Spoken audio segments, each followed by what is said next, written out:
These are the graves of Joseph Safford and his son Thomas. Joseph was born in 1830 in Salem, New York. He married a woman named Eleanor Morrow.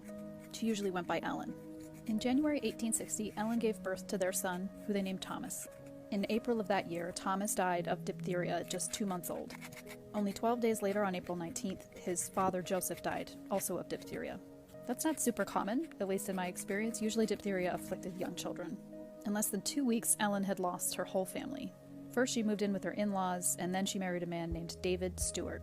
Joseph and Thomas were initially buried in the old burial ground in Salem, but after she got married, Ellen had them moved to Evergreen Cemetery, which is the same cemetery where she, her husband, and their children would be buried. Ellen and David would go on to have 4 daughters: Sarah, Carrie, Luella, and Eva.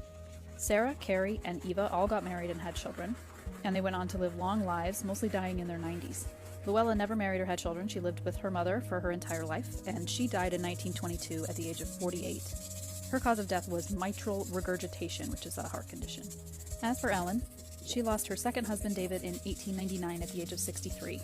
His cause of death was asthenia, which is severe weakness usually caused by an underlying physical or mental condition. She never remarried, living with her daughter Luella and later her daughter Carrie, until she died of pneumonia in 1933 at the age of 92. One thing that really struck me about these 2 graves is that overall they look pretty similar to each other, but the symbols carved at the top of the stone are pretty different and have pretty different meanings. On Thomas's grave, which is on the left, you'll notice that at the top there are some really simple flowers. At this time, flowers were really common for women and also young children, so there's kind of a sense of innocence, purity, beauty.